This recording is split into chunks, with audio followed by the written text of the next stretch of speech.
Hello नमस्कार दोस्तों, कैसे हैं आप सभी लोग? आशा करते हैं कि आप सब एकदम बढ़िया ही होंगे और अपनी-अपनी तैयारी अच्छे से कर रहे होंगे।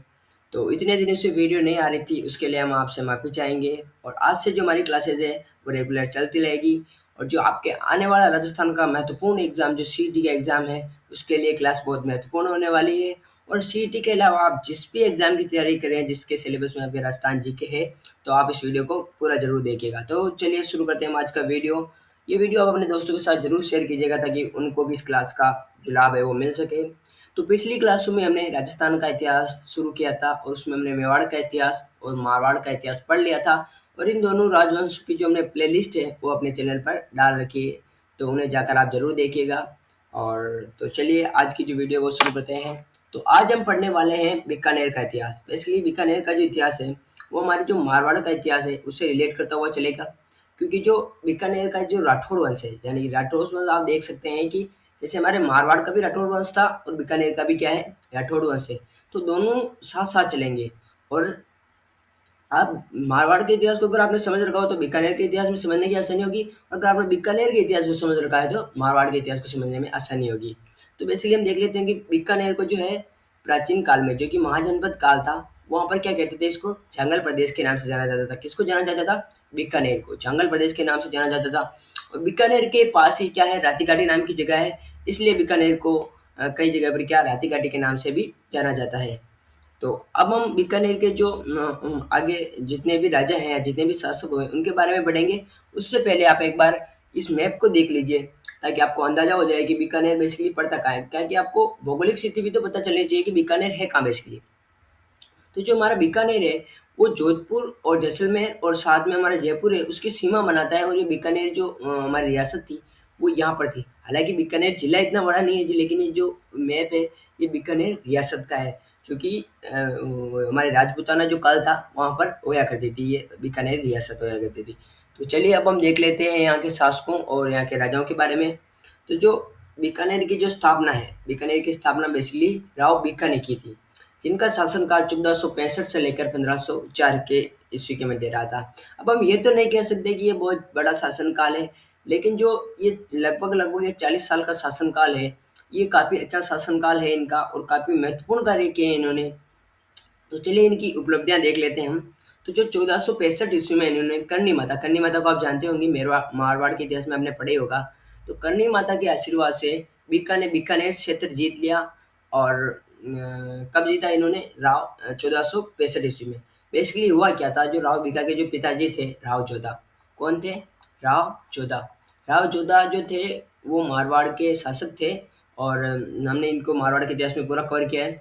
तो जो राव बीका और जो इनके चाचा थे राव कांधल, कौन थे? राव कांधल, ये मैंने नाम लिख रखा है, राव कांधल, जो राव जोधा के भाई थे और राव बीका के क्या थे? हमारे चाचा थे। तो ये दोनों बैठकर जो बातें कर रहे थे, क्या कर रहे थे? बातें कर रहे थे। लेकिन जो राव जोधा थे, वो कुछ महत्वपूर्ण बात बता रहे थे, लेकिन ये दोनों उनकी बात को नहीं सुन रहे थे। तो फिर जो राव जोधा जो थे, इन्होंने इनकी तरफ व्यंग्य किया। क्या किया? व्यंग्य किया, या कहते हैं ना हम चिढ़ाते हैं। तो इनको क्या किया? चिढ़ाया कि दोनों काका-भतीजा इस तरह से बात कर रहे हैं जैसे कि अलग राज्य या किसी राज्य की प्लानिंग कर रहे हो, या ऐसी कुछ इनको चुभने वाली बात बोल दी। तो फिर क्या हुआ, राव बीका को आ गया गुस्सा, क्योंकि ये भी तो राठौड़ वंश से है और राजपूत हैं। तो इनको आ गया, अपने इन्हें लगा कि मेरे आत्मविश्वास पर ये मतलब आत्मविश्वास को इनकी ठेस पहुँची। इसीलिए इन्होंने क्या किया कि हम राज्य बसाए नहीं बसाए, लेकिन हम यहाँ तो नहीं रहेंगे। कहाँ नहीं रहेंगे? जोधपुर में नहीं रहेंगे। कहाँ पर नहीं रहेंगे? जोधपुर में नहीं रहेंगे। तो इन्होंने क्या कर दिया, फिर जोधपुर छोड़ दिया, राव कांदल और राव बीका और इनके साथ 1-2 इनके भाई और राव कांदल के बेटे भी थे, जिन्होंने क्या कर दिया, जोधपुर छोड़ दिया। बाद में इन्होंने जाके 1465 ईस्वी में क्या किया, बीकानेर क्षेत्र को जीत लिया। कब जीत लिया? 1465 ईस्वी में किसको जीत लिया? बीकानेर को जीत लिया। और फिर इन्होंने 1488 ईस्वी में बीकानेर नगर की स्थापना की। कहाँ की स्थापना की? बीकानेर नगर की स्थापना की। तो बीकानेर नगर की स्थापना की। बाद में ये जो बीकानेर जो है, बीकानेर जो नगर की स्थापना वो कब की गई थी? आखातीज को की गई थी। इसीलिए आखातीज जी के दिन जो आखातीज आती है, वहाँ पर बीकानेर में पतंगे उड़ाई जाती है। तो आपसे अगर एग्ज़ाम में क्वेश्चन पूछ ले कि मतलब बीकानेर में पतंग क्यों उड़ाई जाती है, तो आप उसका आंसर ये हो सकता है कि या किस दिन उड़ाई जाती है, तो आखातीज के दिन, और क्यों उड़ाई जाती है, तो उस दिन क्या किया कि राव बीका ने बीकानेर की स्थापना की थी, इसलिए वहाँ पर पतंगे उड़ाई जाती है। आगे हम देखते हैं, कोडन देसर में अपने आप को राजा घोषित किया और भैरू जी का मंदिर बनवाया था 1472 ईस्वी में। बेसिकली जो कोडनसर था, बीकानेर को बसाने से पहले जो राव भिकाजी ने जो राजधानी बनाया था, वो कोडमदेसर को ही बनाया था। किसको बनाया था? कोडमदेसर को, क्योंकि बीकानेर तो अभी तक बसा नहीं था। तो कोडमदेसर था, उसी को इन्होंने क्या कर दिया, अपनी राजधानी घोषित कर दिया। लेकिन ये क्या थी, जैसलमेर के पास आ रही थी। किसके पास आ रही थी? जैसलमेर के पास। जैसलमेर के पास आने की वजह से जैसलमेर में जो बाटी वंश था, जिसको हम अगले वीडियो में कवर करेंगे, अगले वीडियो में कवर करेंगे उनको, अगले जो आने वाले हमारे जो जैसलमेर का भाटी वंश था, उन्होंने क्या किया कि उन्होंने मतलब थोड़ा दबाव बनाना चालू किया जैसलमेर के भाटी वंश ने, कि भाई आप हमारे राज्य के पास ऐसे राजधानी नहीं रख सकते, और उनको डर भी था कि कहीं बीका हमारा राज्य ना हड़प ले। तो इसलिए उन्होंने बाद में कोडम देशर को अपनी राजधानी हटाकर कहाँ पर शिफ्ट कर दी? बीकानेर में शिफ्ट कर दी। और जैसे कि देखिए यहाँ पर हमने पहली लाइन में पढ़ा कि 1462 में करणी माता के आशीर्वाद से, करणी माता के आशीर्वाद से जो बीकानेर क्षेत्र जीता था। इस कारण करणी माता इनकी मतलब इतनी, ये बताऊँ, इनकी करणी माता के प्रति इतनी श्रद्धा हो गई थी कि करणी माता आगे जाके राठौड़ों की इष्ट देवी बन गई। क्या बन गई? राठौड़ों की इष्ट देवी, ना कि कुलदेवी। कुलदेवी इनकी नागचनी माता है, और जो करणी माता जो है वो बीकानेर के राठौड़ों की क्या बन गई थी? इष्ट देवी बन गई थी। तो ये प्रश्न ने एक दो बार पूछा भी गया है एग्जाम में। तो आप ध्यान रखिएगा कि राठौड़ों की जो इष्ट देवी है वो है करणी माता। और जैसे कि मैंने अभी आपको बताया कि राठौड़ों की जो कुल देवी है वो नागनेची माता है। तो नागनेची माता का मंदिर बनवाया था इन्होंने, कहाँ पर बनवाया था? बीकानेर में बनवाया था। और राज जिन्हें मारवाड़ से लेकर आए थे, राव सुजा से लेकर आए थे। बेसिकली हुआ ही क्या था कि जब इन्होंने बीकानेर बसा लिया, क्या बसा लिया? बीकानेर। बीकानेर बसा लिया, तो फिर जो हमारे राव जोधा थे, राव जोधा ने कहा कि भाई अब अपने बीकानेर बसा लिया है, तो आप कृपया करके मारवाड़ जो या जोधपुर वाला हिस्सा था उससे आप जो क्या है कि अपना हक मत मांगना है, अपनी मतलब वहाँ पर अपना हक मत जताना। तो बीकानेर कह दिया चलो ठीक है, लेकिन मुझे आपसे कुछ चाहिए। और वो क्या थे? बीकानेर के जो मेन राज चिन्ह वगैरह थे, वो ये थे मतलब मांग की इन्होंने, किन्होंने की थी? राव बीकानेर। लेकिन जब राव जोधा की मृत्यु हो गई थी, कब हो गई थी? राव जोधा की मृत्यु हो गई थी, और उनके बाद जो राजा बना था राव सुजा। कौन बना था? राव सुजा।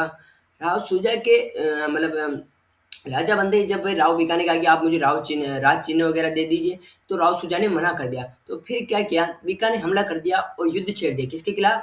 जोधपुर के खिलाफ। हालांकि वहां पर मारकाट ऐसी कुछ नहीं हुई, लेकिन वहां पर वो सेना लेकर चले गए थे। और बाद में जो इन्हीं की जो मतलब सौतेली माँ थी, उन्होंने कहा कि भाई आप ऐसा मत करो, ये आपके भाई हैं। और बाद में राव सुजा ने इनको क्या दे दिए थे? राज चिन्ह दे दिए थे। तो कुछ ही समय में बीकानेर जो था या राव बीका जो थे इतने शक्तिशाली हो गए कि वो मारवाड़ जो था यानी जोधपुर जो था, उस पर तकात उन्होंने क्या कर दिया था? युद्ध छेड़ दिया था, उन पर आक्रमण कर दिया था। यानी कि कितना वो पावरफुल आदमी रहा होगा कि कुछ ही दिनों में उसने मारवाड़ जैसे बड़े राज्य को भी क्या कर दिया, मतलब घुटनों के बल उसको खड़ा कर दिया। किसको? हमारे मारवाड़ को। बाद में हम बात करते हैं राव बीका के बाद हमारे अगले जो राजा निकल के आते हैं, वो निकल के आते हैं राव लूणकरण। कौन निकल के आते हैं? राव लूणकरण। बेसिकली लूणकरण का जो शासन काल है वो 1504 से लेकर 1526 के मध्य था। और जो बीटू सुजा हमारे एक बहुत ही राजस्थान के बहुत अच्छे लेखक हुए हैं, इतिहासकार मान लीजिए, लेखक मान लीजिए, इन्होंने इसे कलयुग का कर्ण कहा है। क्या कहा है? कलयुग का कर्ण। इसलिए हम जानते हैं कि कर्ण को किस लिए जाना जाता है? दानवीरता के लिए जाना जाता है। किसके लिए माना जाता है? दानवीरता के लिए, क्योंकि उन्होंने अपने कवच और कुंडल जो इंद्रदेव को थे वो दान कर दिए थे। इसीलिए हम जो बिट्टू सुजा थे, इन्होंने राव लूणकर को कलयुग का कर्ण कहा है, क्योंकि ये बहुत ही दानी व्यक्ति थे। और ये जो थे हमारे जसनाथ जी महाराज थे, जसनाथ जी महाराज के आशीर्वाद से क्या बने थे? राजा बने थे। और जैसलमेर के रावल जैसी व नागौर के मोहम्मद खां दोनों को इन्होंने क्या किया था? पराजित किया था। जैसे मैंने आपको राव बीका वाली वीडियो में बताया था कि जो कि उनकी कोडम देसर थी, उनको राजधानी नहीं बनाने दिया था। तो इन्हीं को यही डर था, क्योंकि जैसे कि अब देखा आपने रावल जैसी जो थे जैसलमेर के, उनको किसने हरा दिया? राव लूणकरण ने हरा दिया था। और जो मोहम्मद खां था नागौर का, इनको भी इन्होंने क्या कर दिया था? पराजित कर दिया था। किसने कर दिया था? हमारे राव लूणकरण ने, जो कि बीकानेर के राजा थे।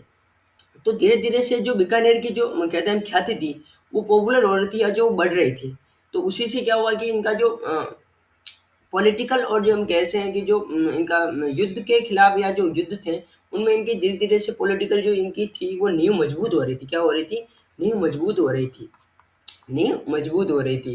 क्योंकि देखिए आप जो राज्य को बनने में ज़्यादा टाइम नहीं हुआ, लेकिन फिर भी ये इतना मतलब सक्सेसफुली चल रहा है। तो इससे क्या साबित होता है कि भई इन राजाओं का किस तरह से पुराने ज़माने में देखिए कि इन्होंने अपने आप को ढाला था और किस तरह से इन्होंने राज्य को ये इतना अच्छी तरह से सँभाला था। आगे हम बात करते हैं राव जयसिंह के। राव जयसिंह का शासनकाल 1526 से लेकर 1541 के मध्य था। इन्होंने रातिकाटी का युद्ध किया था। कब किया था रातिकाटी का युद्ध? 1534 ईस्वी में, जो कि जयसी व कामरान के मध्य हुआ था। बेसिकली कामरान कौन था? कामरान था हुमायूं का भाई। हुमायूं कौन था? बाबर का बेटा। बाबर का बेटा। बाबर ने जो राणा सांगा से युद्ध किया था, जो और बाद में राणा सांगा वो बाबर से जो संतान उसका नाम हुमायूं था। हुमायूं दिल्ली की गद्दी पर बैठा हुआ था। लेकिन जो कामरान जो था उसके उनने जयसी के ऊपर आक्रमण किया, और जयसी ये राव जयसी जी है क्या हुआ, युद्ध जीत गए थे। कौन जीत गए थे? राव जयसी।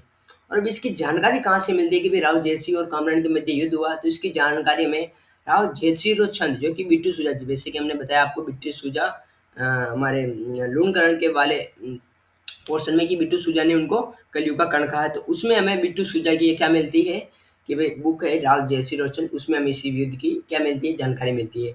कामरान ने पहले भटनेर पर अधिकार कर लिया था, जो भटनेर दुर्ग था उस पर अधिकार कर लिया था। इसीलिए क्या किया कि राव जयसी ने उनके खिलाफ युद्ध किया था।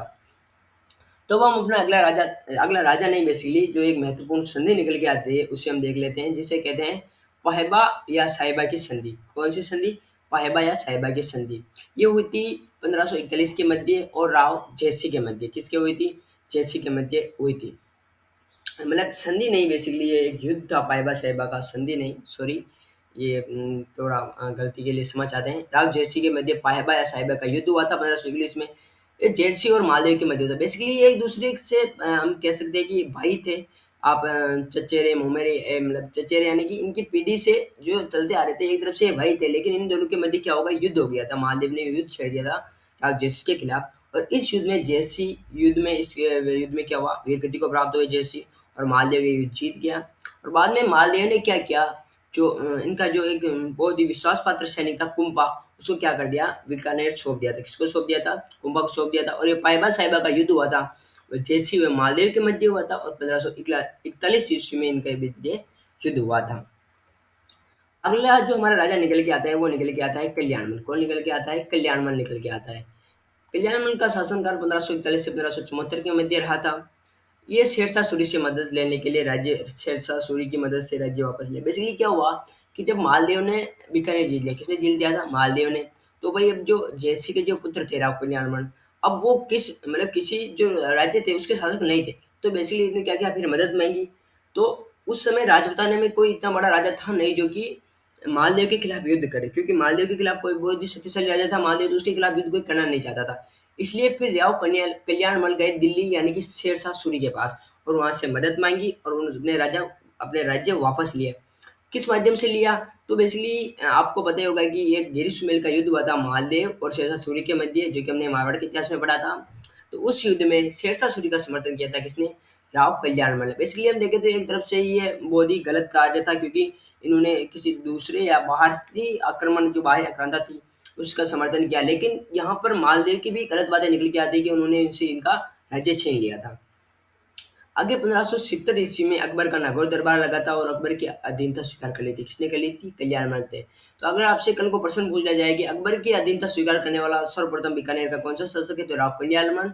और नागौर के दरबार में बीकानेर के किस शासक ने अधीनता स्वीकार की? तो राव कल्याणमल। ये आप याद रखिएगा। तो आगे हम देख लेते हैं जो अगला महत्वपूर्ण, या कहते हैं कि जो एक बहुत ही अच्छा, या कहते हैं महत्वपूर्ण राजा जो हमारे एग्जाम पॉइंट ऑफ व्यू से इंपॉर्टेंट है, वो निकल के आते हैं राय सिंह, जो 1574 से लेकर 1612 ईस्वी तक क्या कहा इनका शासनकाल रहा।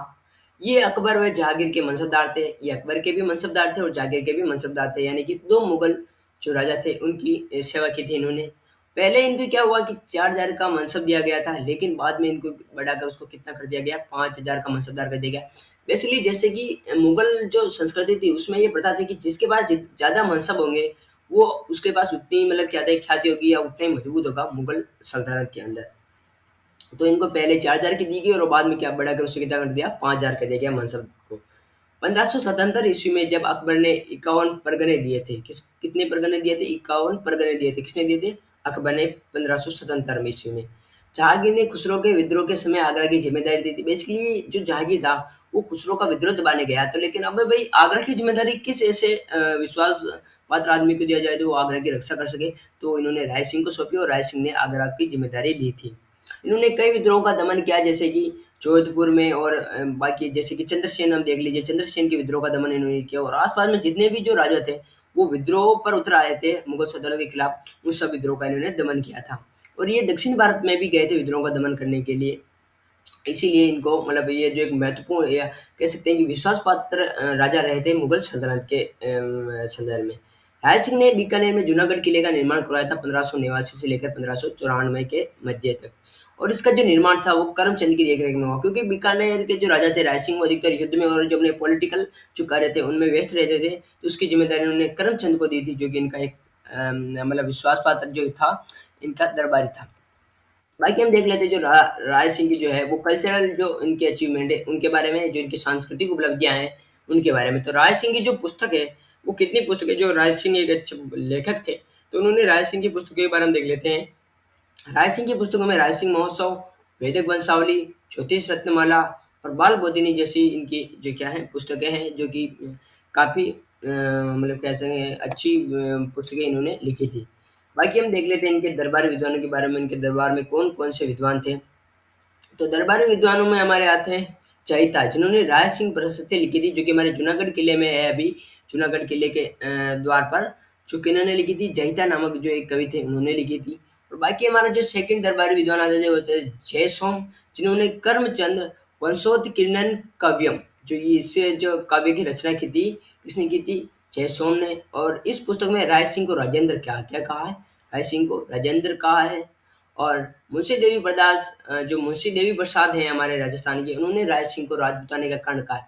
बेसिकली जैसे कि इनके जो मतलब दादा थे, उनको क्या कहा गया था? कलयुग का कर्ण, लेकिन इनको राजपूताने का कर्ण कहा गया। तो इन चीज़ों को आप क्या कर लेगा, थोड़ा बहुत मैचिंग कर लीजिएगा कि कहीं आपके प्रश्न गलत नहीं हो जाए, कि कहीं आप राय सिंह की जगह लूणकरण को लिख दें और लूणकरण की जगह राय सिंह को लिख दीजिए। इन बातों का आप ध्यान रखिएगा। तो अब हम आगे देख लेते हैं। तो जो अगला हमारा जो मतलब राजा नहीं है, बेसिकली इनका जो भाई है, किसका? कल्याण, जो हमारे राय सिंह है उनका। इनका नाम है पृथ्वीराज राठौर। ये राय सिंह का छोटा भाई था बेसिकली। और ये अकबर के दरबार में रहता था। अकबर के दरबार, क्योंकि भाई अकबर की अधीनता स्वीकार कर ली थी, तो इनके बहुत से लोग अकबर के दरबार में भी रिहा रहा करते थे। तो अकबर ने इसे गागरान का किला दिया था। और इनकी जो एक पुस्तक थी वो बहुत ही महत्वपूर्ण और बहुत ही कहते हैं प्रसिद्ध किताब थी, या कि पुस्तक है वो, वेली किशन रुक्मणी थी, जो कि किस भाषा में लिखी हुई है? डिंगल भाषा में लिखी हुई है। इस पुस्तक का नाम आपने कहीं न कहीं तो जरूर सुना होगा। बेसिकली जो हुर्सा अडा थे, ने इस पुस्तक को पांचवा वेद या 19वां पुराण बताया। देखिए कितनी ये इंपॉर्टेंट या इतनी महत्वपूर्ण पुस्तक इन्होंने लिखी, जिसे लोग पांचवा वेद तक या 19वां पुराण तक बता रहे हैं। और जो हमारे जेम्स टोड जो घोड़े वाले बाबा हैं, इन्होंने भी अपनी जो मनोभावना व्यक्त करते हुए कहा कि इस पुस्तक को सहस्त्र घोड़ों का बल है। देखिए पुस्तक में कितना बल है? सहस्त्र घोड़ों का। देखिए पुस्तक में सहस्त्र घोड़ों का बल, आप कह सकते हैं कैसे हो सकता है? तो ये उसकी जो शैली है या उसकी जो लिखावट है, वो इतनी मतलब खतरनाक थी, कि इतनी बढ़िया थी, कि जेम्स टोड ने कहा कि इसमें सहस्त्र घोड़ों का क्या है? बल है। जो एलपी टेस्टिटोरी है, जो इन्होंने पृथ्वीराज को डिंगल का हॉरेस कहा था। एलपी टेस्टिटोरी है, इन्होंने पृथ्वीराज को क्या कहा था? डिंगल का हॉरेस कहा था। तो आज के लिए बस इतना ही। आपका यहाँ तक वीडियो देखने के लिए बहुत-बहुत धन्यवाद। अगर आप हमारे चैनल पर नए हैं तो सब्सक्राइब ज़रूर कीजिएगा, और इस वीडियो को लाइक कीजिए और अपने दोस्तों के साथ शेयर ज़रूर कीजिएगा। मिलते हैं कल इसी टाइम पर, इसी मतलब अगले हमारे बीकानेर के इतिहास का अगला वीडियो लेकर। तब तक के लिए धन्यवाद। जय हिंद।